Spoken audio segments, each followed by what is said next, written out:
Hey, good morning, good afternoon, good evening, wherever you may be. Scott Luton here with you on Supply Chain Now. Welcome to today's live stream. Got an excellent show here today, folks. We're diving into proven ways to take your multi-division shipping operations to entirely new levels. Hey, got some questions for you. Would you like to gain more efficiencies and take out friction in your shipping operations? Hey, how about leveraging automation to make it easier to both delight your customers as well as make your team members' days easier and more successful? Yes, please. Hey, are you interested in innovative, unified technology platforms that offer optimization opportunities for the entire transportation lifecycle? Well, hey, if any of those questions speak to you, then you're in the right place. We're going to be tackling all of this and a whole bunch more as I'm joined by a couple of business leaders making things happen in their organizations and out in industry today. So stay tuned for a great show. Hey, two quick things before we bring in our esteemed panelists. Number one, hey, let us know what you think. This is a live conversation. Share your comments throughout the discussion. We'd love to share those with our panel. And secondly, hey, if you enjoyed today's show, be sure to share it with a friend or your network. They'll be glad you did. Sharing is indeed caring. All right. I want to welcome in our outstanding panel here today, starting with Reza Moradi, a director of supply chain from a leading company in the outdoor sporting goods industry, and backed by popular demand, our friend Shannon Vaillancourt, CEO with RateLinx.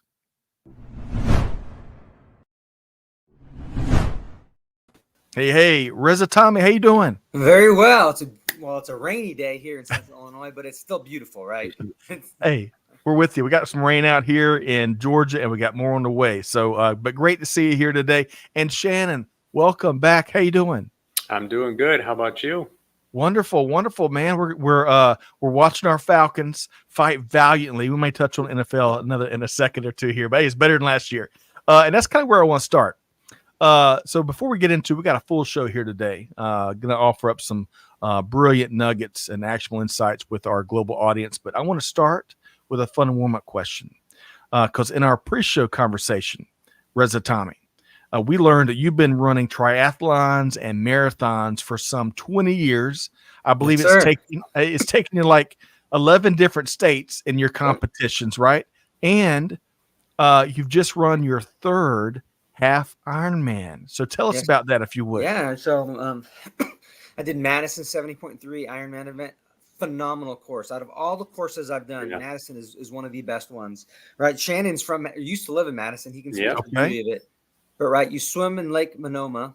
Right. You have your transition at the Monoma Center. Right. Andrew Lloyd Wright building. Beautiful. Right. Wow. Transition there. Right. And then you ride through Madison, go through the hills just outside of in central Wisconsin. Beautiful course, and you can even smells like Wisconsin. You ride past all the dairies, right? right. So, and then the run course is along the lake. Absolutely beautiful, and there's all the spectators, and it happened to be game day. Right, Wisconsin was hosting a game day, so everyone is dressed out, in Badger red along the thing, cheering. I mean, it was just a phenomenal event. The weather was great. It was in the low 70s. Wow. So it was one of the best 70.3s I've run, and probably top 3 triathlons I participated in. Like you said, 11 states. So, and you met your goals. You surpassed your goals. Yes. And it sounds like a beautiful experience. Hey, I'm moving to Wisconsin. After that, you just shared, I'm moving to Wisconsin tomorrow. Excellent stuff. Right. Reza, I can't wait to dive more. I got to get some tips from you so I can get in fighting shape. But Shannon Vaillancourt, on a different note, we've enjoyed a lot of different conversations over the years. We've certainly talked plenty of football. And of course, you're one of the biggest Chicago Bears fans in our network here, in our community here. And I got to say, they have been competitive as the NFL season's in full swing. Reza just mentioned football and the mighty Badgers there in Wisconsin. But the Bears have been fighting. They're 1-2, but they've been in every single game. What are we going to see from the Bears the rest of the year, you think? Boy, I don't know. I mean, they've been in every game because they have a top defense. I think they have a championship caliber defense. Now the question is, will the offense become at least mediocre? And I think it just starts with the line. If they can just get that line fixed. I read something the other day, overreactions from week 3. Right. And, should they have kept Justin Fields? And no. That's an overreaction. That's no reaction. Hey. Williams threw for 360 some yards this week, and that's more than Fields ever threw for any game. And it's only his third game in the NFL, and Williams already did it. So it's like he's the right fit. Now it just comes down to that line, and everything I think points to the coaches. I think they're the best. You look at that division, everybody's working. I mean, it's like they got great coaches except for in Chicago, I feel like. So either they're going to fix it, either they'll figure it out and get it fixed, or maybe they'll actually get a new coach. But hey, I told y'all, Shannon Vaillancourt, he doesn't fake the funk on a nasty dunk. He is a big time Bears fan, and clearly better, man. Well, you know, I like your comment there because, of course, football. You got a good offensive line, good defensive line. Man, you can make special runs. So we'll see.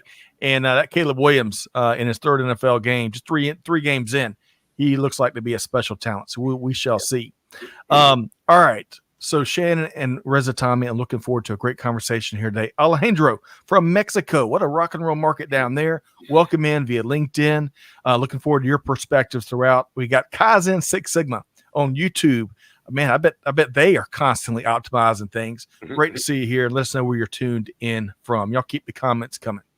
Okay, we got a lot to get into here today, Reza Tommy and Shannon. I want to start with one of my favorite starting points. That's offering some context as we get into the conversation. So, Reza Tommy, if you would, to share that context, that level setting with our audience, tell us a little bit more about yourself and a little bit more about your company. Yeah, so I'll just start with myself. I've been doing transportation for over 20 years.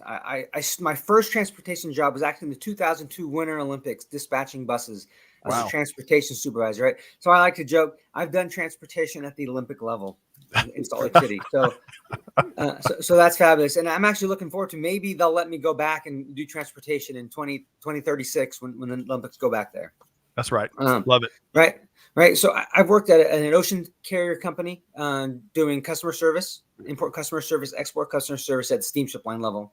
I also worked at a freight forwarder for 4 years doing distribution and doing air freight and ocean freight forwarding. So I really cut my teeth in ocean and freight forwarding experience. And I took that to a large consumer goods company. And it's changed names over the years. But, we were talking about football. So one of the first things that I did, and actually how I first got involved with RateLinx, was with Riddell, the football helmets. Okay. Right. So that was RateLinx, one of RateLinx's first customers back in the day, and we used to make the football helmets at our plant, and a lot of people think, oh, it'd be great to do all the NFL helmets, and it was. But if you think about it, there aren't a lot of NFL players compared to high school and college. Right. The biggest customers were high schools and colleges across the country. So one of the other customers we had, we talked sports, was the Easton baseball bats. So we used to do Easton. So over the M&A, my company's morphed, and let's just say that I'm in a very wide range of consumer sporting goods. If you were to go to like a Dick's Sporting Goods, a lot of our products are like in a Dick's Sporting Goods. Or at REI. So, and I like to say what I handle. I'm responsible for global deliver. So I'm responsible for everything from the factory to the customer and consumer, whether the customer is as a big box retail or it's someone ordering something to show up on their door. Yep. And everything in between, whether it's on a truck, plane, or boat. Wow, that's a big old plate. And I just add, I have used your products as we talked about pre-show. From spotting birds to surviving out in the desert, getting my water and my hydration. Yeah. It's a fascinating company. And I love also that you mentioned, Shannon, it was cool that he mentioned two big brands in his previous in his career that everybody knows.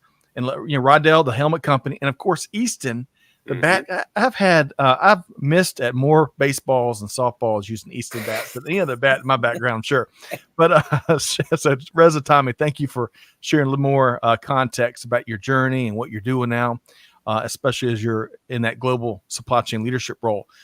Shannon, switching gears, as I mentioned a minute ago, we've had the good fortune of having all sorts of conversations with you going back several years. but some of our newer audience members that may be here, let's make sure they are familiar with a little bit about your background. So tell us a little more, Shannon.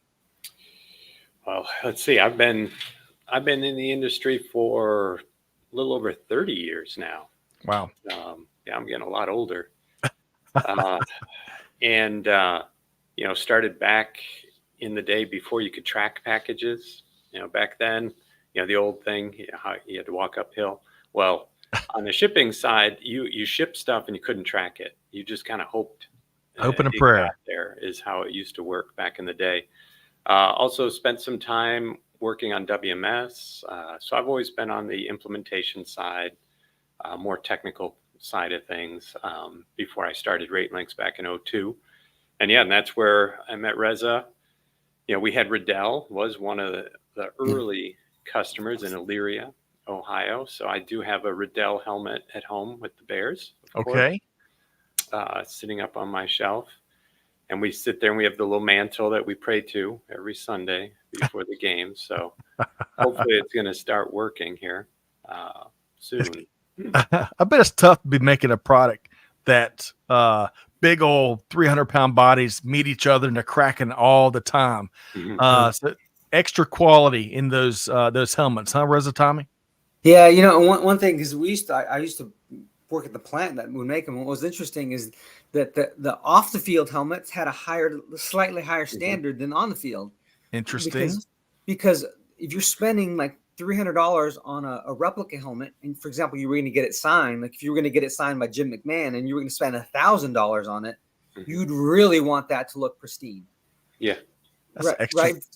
Whereas if it's on the field, it's going to get dinged up, right? Yeah. You're more concerned about the safety versus how pristine it looks. Interesting. Jim McMahon, that's a throwback. With the headbands and all back in the 80s, Shannon, Vaillancourt, some special teams there. Yeah, he lives out here. Oh, really? Okay. Yeah. So before we moved out here, my wife and I were out here on vacation, and we go out for a walk, and there's an open house down the street. And she's like, "Hey, let's just go check it out." So we go down to the house, and they're walking us through. We get to the backyard, and they're like, "Hey, I don't know if you're a football fan or not, but the neighbor next door happens to be Jim McMahon." And my wife was all freaked out. She's like, "Oh, shit." Or, "Oh, shoot, he might buy this house just because of the neighbor." So it's like, so I literally know exactly where Jim McMahon lives. Oh, the one and only. Not too far. Man. Not too far away. But I've never seen him. Okay. Around. But his house is just in Scottsdale down the street. Well, hey, when I'm out there for that event in October, we're gonna have to go scouting to see if he's hosting any Bears get-togethers from back in the day. No kidding. But regardless, Shannon, folks, if y'all can't tell, we like football a little bit around here between Shannon, Reza, Tommy, and I. But we got a lot to get into, specifically on 3 ways to unlock efficiency, automate, how to best automate your multi-division shipping operations. So with that said, as we kind of get more into the topic, Reza, Tommy, with your scale, or with the scale of your supply chain operations across multiple business brands, which you were talking about earlier, I'm sure there's a ton of challenges that you ran into when you first joined the company, right? A little while back. So if you could share a few examples of what wasn't working as well as you would have liked to have them working back then. Yeah. So going back to staying with the football analogy, right? Yeah. When we first implemented, we went live with Riddell in our facility in Illinois. There was some automation and there was something. We were shipping shoulder pads. Yep. And the algorithms that these packing estimates based on the cube of a shoulder pad, right? And the shoulder pad is mostly empty because it's like a shell, right? Right. So let's say someone ordered 6 shoulder pads. Well, it would plan massive boxes because the system didn't know that you could stack or nest shoulder pads, right? And the same kind of goes if you do like cups or baseball caps, anything that can nest, right? So one of the challenges that the system was saying that you're going to need all these big boxes and your shipping cost is going to be, why? When really you can nest them and it could fit in a smaller box and your shipping cost would be a lot less, right? So one of the things that RateLinx did for us was helping do custom code to know that if it saw certain items that could be nested, like shoulder pads, you could plan for the smaller box, which would also save on shipping cost. So, I wonder how many folks out there, we've all worn, lots of us have worn shoulder pads, but how many of us have stopped to think about what it's like shipping shoulder pads? I love that analogy. And I bet my hunch there, Reza Tommy, is based on what y'all learned together, is that you were able to take that information, that knew a better, more efficient way of shipping it, and use that to better rate shop, is my hunch. Reza Tommy. Oh, right? For sure. And I'm going to jump ahead a little bit too. Yeah. So, right. Because you want the smaller box, right, to optimize shipping cost, right? Mm-hmm. But if you also think about the different types of customers that could receive these things, right? I mean, for example, you could buy shoulder pads at Exporting Goods. They're going to have a different kind of reception process to, Joe's football shop on Main Street. Mm-hmm. Right. So, we want to optimize shipping costs by shipping smaller boxes for sure. But we also want to make sure there's a good customer experience. Right. We want to make sure that the TMS and the business rules shipping to like a retail store who can accept pallets of goods is different than, the sporting goods store on Main Street. The Main Street may not have a receiving dock, or maybe in an old part of town in Pennsylvania or Ohio, and they have no way of getting an LTL truck with the lift gate to there. Mm-hmm. So we want to make sure that we're delivering parcel to them, right? So the one thing that RateLinx can do is set business rules for specific customers and ship to locations that we take the person out of it, that it's programmed, that Jack's Sporting Goods on Main Street can't get a lift gate with a pallet with a pallet, that we have to ship them parcel. And you know what? Parcel carrier X does better than Y, and they're going to request that we ship with X. And having systems that take, again, the human error element out of it and programmed makes my life easier, right? And the customer enjoys it. Makes your team's life easier. Yeah. Delights your customers because they're getting the product and the way they need to get it. And two of the things that you spoke to there, Reza, Tom, and Shannon, I want to bring you in here, is we heard taking a lot of the manual operation out of the process, right? Study after study. Shannon, we talked about this a lot because I think we picked a Stanford study that looked at, like, I think 9, could have been 19 errors per 100 opportunities. I can't remember that. But anyway, you'd be surprised, everyone out there, how many manual errors, what those rates look like. And then the second thing that Reza Tommy touched on and applied is having all these systems that are talking with each other effectively, right? And so Shannon Vaillancourt, when you hear Reza Tommy talk about shipping shoulder pads, those specific examples, but also some of those greater themes that apply to no matter what you're shipping. You've been in the game for quite some time. As you put it, you broke our 30-year rule earlier in your introduction. But how common are these issues that Reza Tommy is bringing up here today? We run into it all the time. And, what Reza was talking about with the nesting of the shoulder pads and all that stuff, that's typically not a TMS function. But that's where, we made it a TMS function to essentially cartonize and know that, here's how you're going to pack those items together. And then based on where it's going to, where there's specific rules, things like that. Because, we have other customers that have similar type of products where they're just hard to cartonize. Right. Shoulder pads are one thing because of the nesting. You've got other types of objects out there that are just hard to cartonize. Even back in the Easton Bell Sports days when you had baseball bats, hockey sticks, things like that, those are always the hard things to figure out how they're going to be packed. They're not nice little cubes. And, knowing that, where you're shipping to. So, for example, Dick's, we have another customer that ships to Dick's, and the maximum box size is 48 inches long. That's it. They will not accept anything longer than 48 inches. So, you have to take that into account as you're running through these rules and optimizing everything. So that's where, just like Reza said, whether you're shipping to a big box retail, they're going to have one set of rules compared to just some regular sporting goods store on Main Street in Rantoul, Illinois. It's just different. And that's where we have to be able to handle all that stuff because our customers are shipping everywhere. Going back to your earlier part of your response there, Shannon, I love something you said. You said that it wasn't typically a TMS problem, but you made it one, which gave your collective efforts the opportunity to solve a pressing business issue. So I love that operational issue. All right, I'm gonna keep driving here in just a second. I want to recognize a few folks. Hey, Edgar from Mexico via LinkedIn. Great to see you here, Edgar. I'd love to get your take on things. And Professor Bill Stankiewicz is with us here today, down there in Savannah, Georgia. Quite the logistics mecca. Manual errors, huge issue. He confirms for us. Great to always see you here, Bill. Okay, so Reza Tommy. Now we talked about automating rate shopping. We talked about taking a lot of the manual efforts out. Right, make really help to equip our team by focus on more fulfilling tasks, right? Automate a lot of blocking and tackling, right? And make their days more fulfilling and rewarding and more successful. What other manual processes have you wanted to automate since you first joined the organization?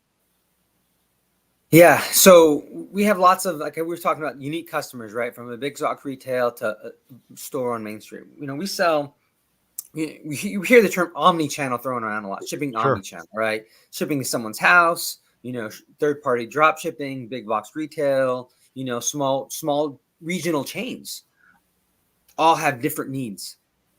And when you have so many customers spread around all North America and globally, but it's really hard. And every customer has a different route guide and shipping requirements, right?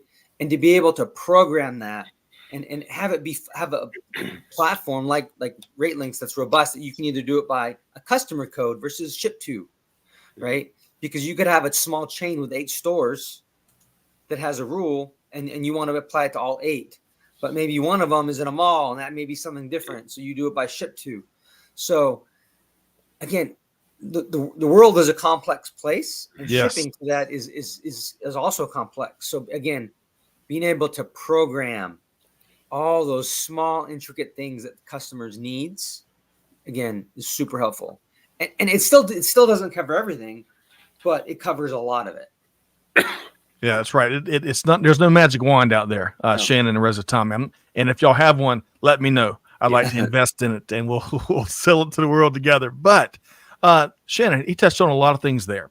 Of course, all the different requirements that different customers have. Taking a lot of the manual things, customizing when you've got to customize in this ever challenging world.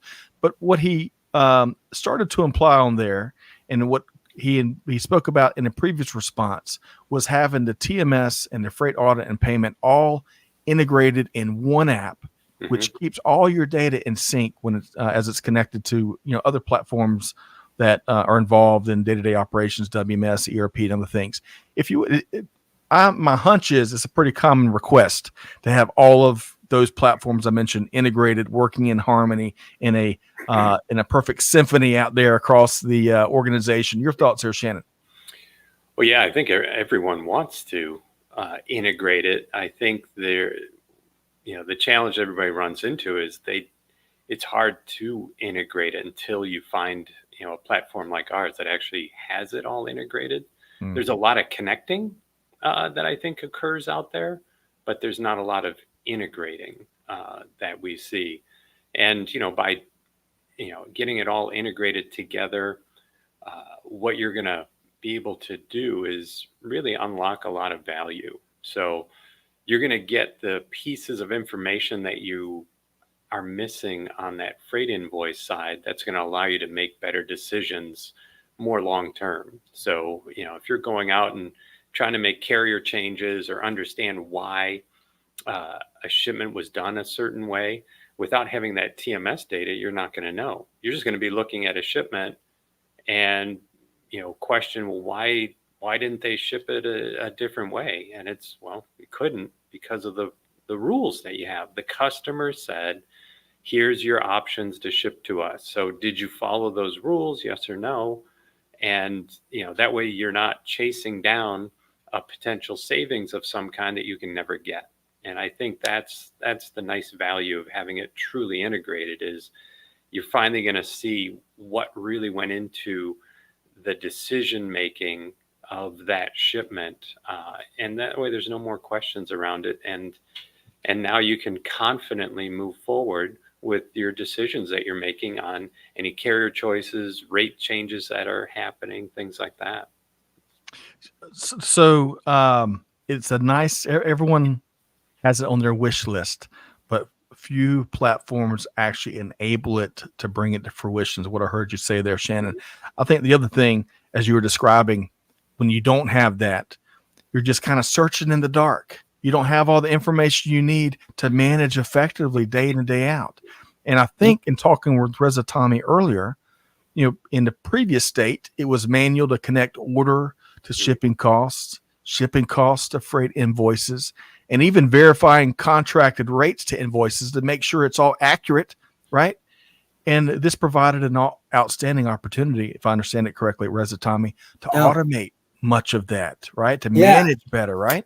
Yeah, and this is going to get kind of into the weeds, but one of the things that when you have it all together is, for example, if you have two different product types with two different cost centers and GL codes in the same box, if you want to split the shipping costs and how you allocate to the different businesses or cost centers, having that all integrated helps. Because it can say, product A was 70% of the volume, product B was 30%, allocate the freight cost 70-30, or whatever that is, right? And businesses that are and companies that are doing stuff like this, you want to integrate, because it takes all the work's done on the front end, not after you get the bill. Excellent point. Shannon, quick comment on that, because I want to, that kind of sounds like a bit of a special request, and I'm going to ask Reza Tommy more about that in just a second. But Shannon, any comment on what he just shared there? No, I think that's really the holy grail that a lot of people try to find, is it's the cost allocation. That way they can finally allocate freight cost to an item so they can get freight as a percentage of sales. Because with the different products that they're shipping, shoulder pads, helmets, when they had baseball bats, things like that, they all cost, very different to ship out there. So how can you allocate that freight cost correctly to that product? And that's where on the TMS side, what we're doing is we're actually capturing the, general ledger code for that particular item. That way, when the invoice comes in, it matches up, and then we can allocate that freight cost to the correct GL code at the correct amount. That way, from a reporting and a financial perspective, they now have just a different level of reporting that they're able to do to really understand how items are costing them for freight cost. And I think we see that a lot across our customers, and that's the best way to do it. Being able to better manage profitability and just know good business versus not so good business. If we don't have accurate data and make all these connections that both of you are speaking to, we just can't manage as effectively and as in the know as really 2024 demands from our organizations. So a minute ago, Reza Tommy, actually a couple times so far in our conversation, you've talked about very specific examples that may have included some special requests from clients on how to ship the products, back to the shoulder pads. I can tell you, we've done probably 3,000 plus podcasts, live streams, and webinars here at Supply Chain Now. We have yet to ever talk about shipping shoulder pads. So Reza Tommy, your new horizons here. I'm just dialing in on that. But so in any business, any sector, in any industry, there's always special requests from clients out there of how they want you to ship their products. So how were you, previous state, how were you handling those special requests in the past compared to now, Reza Tommy? Well, it was all manual, right? It was all manual. And it was left up to the operators to figure it out. And then once everything was packed, then they would go to like a shipping manifest and they would enter the details and it would tell you how to ship it.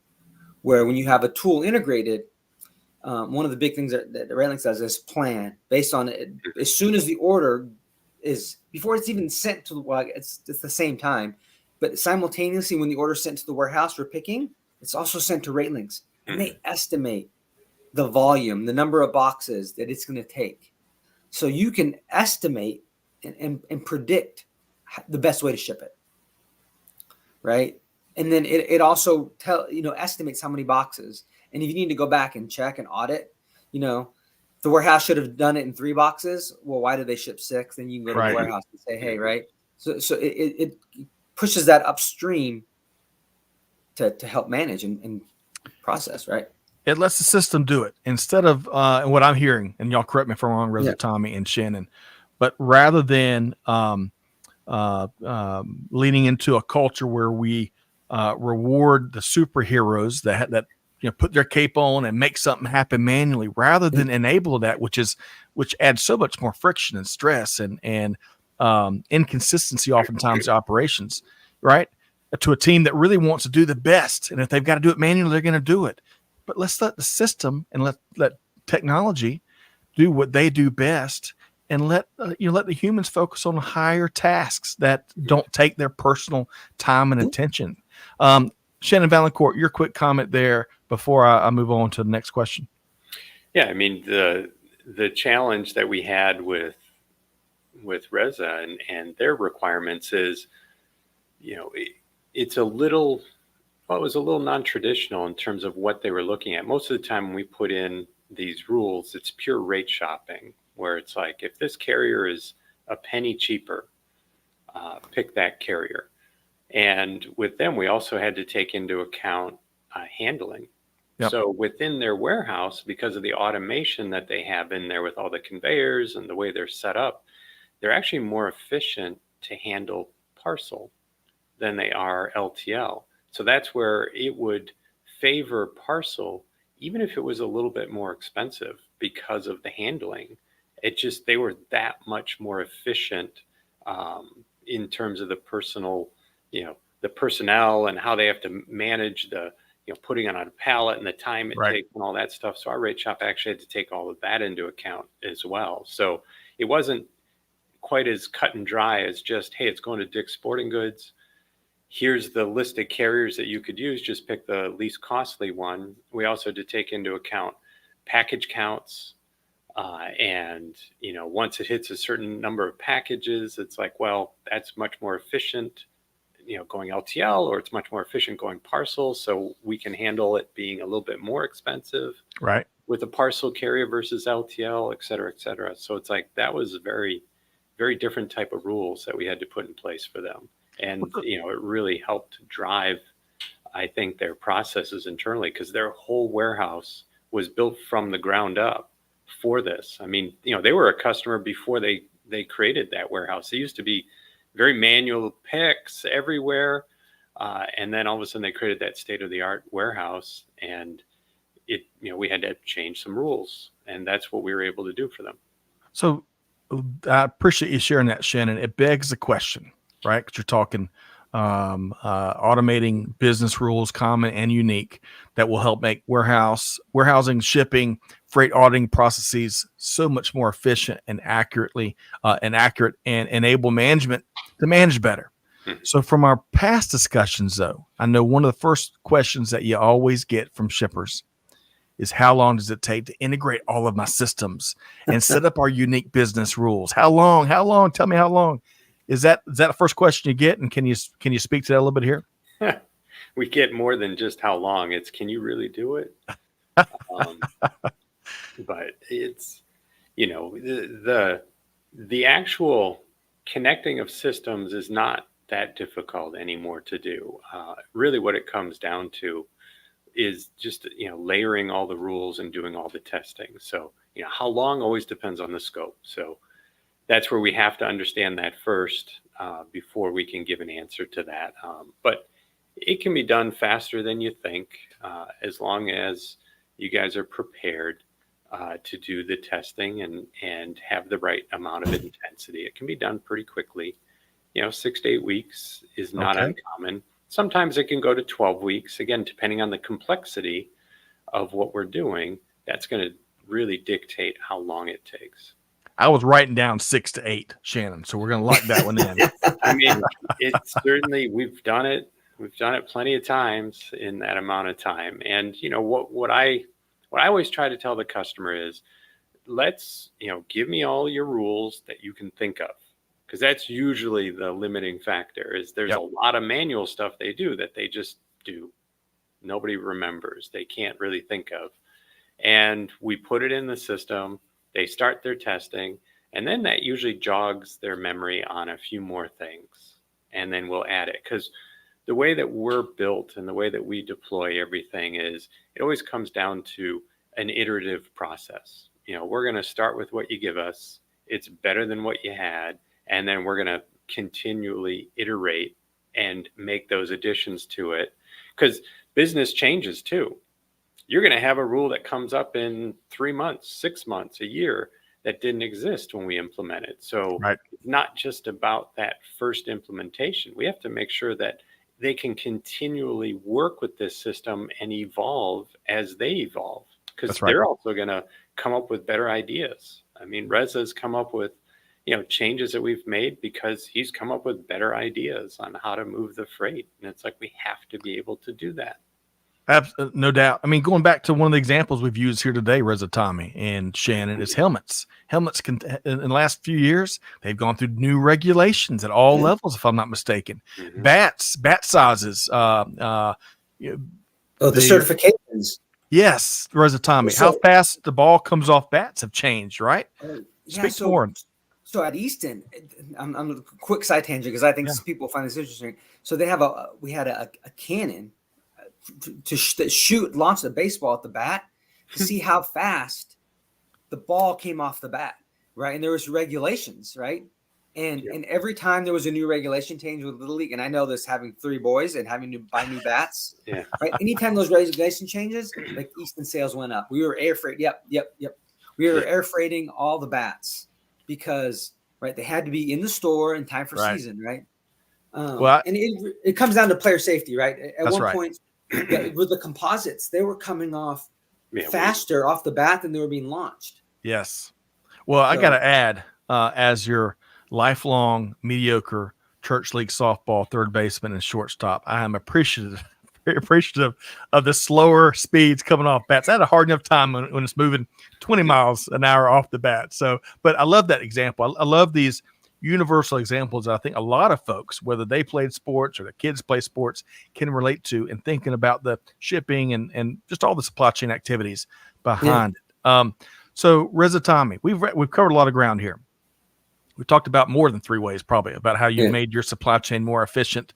We've talked about automating rate shopping successfully and accurately, right? We've talked about automating and customizing the special requests, the regular workflows, and the business rules, which you touched on a second ago. All that and more, and then all of that kind of rolls up into the wish list that everybody has that Shannon talked about. Everybody wishes for it.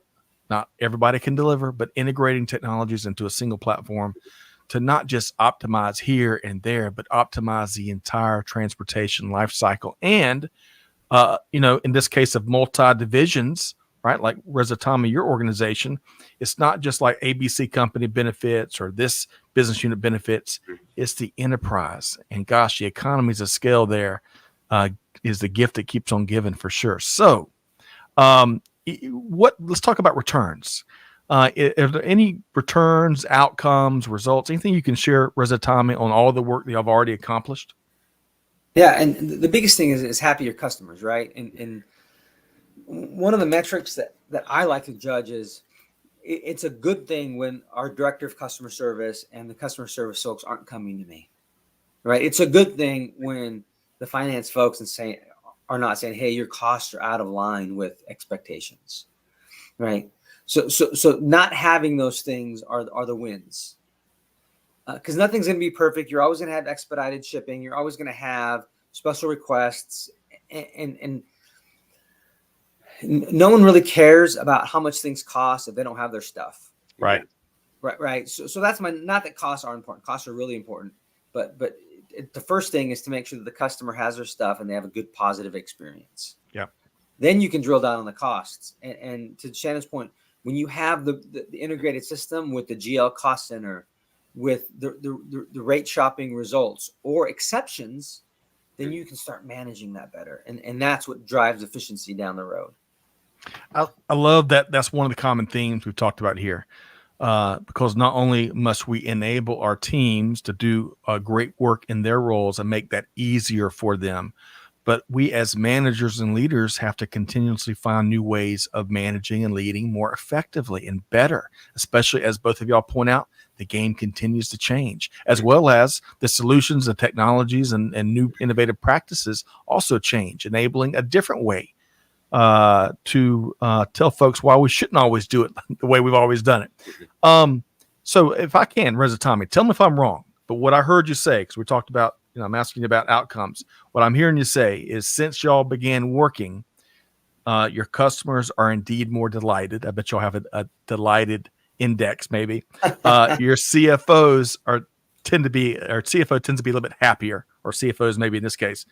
And then the director of customer service, who probably has all sorts of conversations with customers, good, bad, and indifferent, right? That's the nature of their job. I bet they seem to be having happier and better days. Is that right, Reza, Tommy? Happier, yeah. There's still issues, right? But in any business, right? Yeah. But another thing that RateLinx helps us do is there's a log that explains how it got to the point, how it shipped that way. So being able to internally say, hey, when it says, why did it ship this way versus that way? To be able to go with, hey, this is why. Mm-hmm. Right? They're like, oh, it wasn't just an accident. Mm-hmm. Love that. Be able to answer the question, right? Everybody wants to know why, right? That's I love how, I'm glad you added that. Being able to answer that question in a way that makes sense, number one, but number two, furthers the relationship with customers, right? That's one of the North Stars here for sure. All right, so Shannon, and thank you, Reza, Tommy, for sharing that. Yeah. We're looking forward to having you back on, and we'll give folks an update of the continued journey that y'all are having. But don't go anywhere. We got a couple more questions for you. Shannon, we're talking outcomes, gains, results. Are you able to share any other efficiency gains, cost savings, what y'all are doing, what it enables your other clients and to accomplish new heights, using integrated platforms, again, for both TMS and freight audit and payment? Yeah, I mean, one of probably the biggest efficiencies that people gain is around headcount. They don't have to worry about bringing in additional people, maybe during peak seasons, things like that, because of the automation that's in there. On the freight audit and payment side, the GL coding that automatically happens, again, it allows you to do more with less. So you don't have to have a large amount of people in the department to do the freight payment. You don't need a large amount of people in the department to do the shipping. So that way you can really focus on, putting people where you really need them to move the product through the warehouse to do what people really should be doing, not these repetitive tasks that the system's doing anymore. So, you've got those savings, you've got, some hard dollar savings on freight. Some customers are able to save, upwards of 10, 12, 15% just by automating that rate shopping and always picking, the right carrier. And then by having it all integrated, you can also see, like Reza was saying, why something happened. So if somebody didn't follow the rule or a rule wasn't followed, you can see why, what happened, and was it a bad thing or not a bad thing? Because at the end of the day, you got to get product out to your customer. That's right. So that's the exceptions that occur, but at least you now can really monitor it and keep those exceptions down to the real exceptions, not what I think are sometimes the fake exceptions. So you start applying these types of savings, 10, 12% on top of your freight spend. That can be a large number for a lot of customers. And then the either, prevention of, adding headcount to do certain tasks, that allows this to be a much more scalable operation for a lot of companies. So that way they can grow when they need to without having to hire a lot of people. I think that's really where you can get a lot of opportunities out of a system like this. Excellent point. And folks, stick around for just a second. We're going to share an additional case study from a previous guest in one of these conversations here at Supply Chain Now. So stay tuned for that. Reza, Tommy, So I got to ask you, when's your next triathlon or half marathon, or when's your next competition? I'm doing a 6-hour endurance mountain bike race Saturday with my son. So there's a local mountain bike park, and as many laps as you can do in 6 hours. So my oldest and I are gonna do that this Saturday, assuming the weather holds. That is awesome, man. And I've seen pictures of you on social, rappelling down the Grand Tetons, I think it was. Man, I'll tell you, if it's supply chain by day and conquering the outdoors by night, you stay on the road, I tell you. I love it. And I should just say, hey, Waleed, great to have you here today. I appreciate you being a part of this conversation and others. Nadeem tuned in from Saudi Arabia. Great to see you here today, both via LinkedIn. Let's make sure folks know how to connect with our panelists here today. We got some resources from Shannon and the RateLinx team we're going to cover in just a second. But Reza, Tommy, how can folks connect with you and talk shop with you after today's live session? Yeah, so you can find me on LinkedIn, Reza Tommy, or you can email me, RezaTommy@gmail. Reza Tommy, Reza Tommy on Twitter, X, right? So you're readily available and up for the challenge, whether they're folks ready to talk shop, talk supply chain, or if they want to. I'll tell you, I really enjoy your sports product related supply chain background. Fascinating. We'll have to have you back and talk more about that. Shannon, great to have you back as always. I'm looking forward to the big event we're going to be sharing in just a moment. But how can folks track Shannon Vaillancourt and the RateLinx team down? You always get us through LinkedIn or go to RateLinx.com. Drop us a line anytime. It is just that easy. It's just that easy. Folks, you can also come out if you want to connect with Shannon and the RateLinx team on the move. Come out to join us in Arizona at the Insight Conference 2024. It's coming up quick. I'll tell you, October 15th and 16th. But I bet a couple folks out there, if they want to join us, I bet Shannon Vaillancourt and the team will find some space. It's going to be a great time. Lots of supply chain conversations, shipping conversations, but also I think we're going to enjoy some Top Golf, some camaraderie, some great networking and presentations. And we are going to be releasing the results and key takeaways from our TM Tech Survey 2024 that we have been collecting tons of intel from around global supply chain. So appreciate everybody that happened to participate there. And then one other thing, we talked about results. It's so important. And I like what Shannon mentioned earlier. Two key aspects of how they work with teams like Reza Tommy and their organization is 6 to 8 weeks. So we're not talking a lumbering 18-month, no, 6 to 8 weeks. And then the second thing that might get overlooked is the iterative nature of the relationship, because things are constantly evolving. And while I bet, this is just my take, Shannon, tell me if I'm wrong, but I bet there's some instant results. And then because of the iterative nature of the partnership and the work together, there's ongoing new opportunities and results found. Is that right, Shannon? Oh, yeah. It's just like wringing out the towel. You get a lot out right away, but if you keep squeezing, a little bit more in there, man. A little bit more. Well, speaking of a lot more, how about check out their work with Pentair. We got 2 things we're dropping in the chat. First off, the case study, about $12 million in LTL savings annually. Goodness gracious. We'll learn more about how that was accomplished via the case study and a great interview with Jim Flourish that we are dropping in the chat. Jim was a great guest a couple months back. Reza Tommy was a great guest here today, but they both speak to what goes into getting these eye-popping results that just empowers the organization to tackle new heights. So Reza Tommy, I can only imagine these and other things you're working on just roll up to power the organization to maybe the most successful year yet here in 2024. Is that right? Yes, sir. Awesome. I look forward to having you back. Folks, we'll drop the link, Insight Conference, right there in the chat, that Pentair case study and video interview in the chat as well. Y'all check that out. I want to say big thanks to Reza Tommy, Moradi, a director of supply chain from a leading company out there in the outdoor sporting goods industry. Thanks so much for being here, Reza Tommy. Thank you. You bet. And Shannon Vaillancourt, as always, CEO with RateLinx. Great to have you here. Appreciate you bringing the conversations like this to us.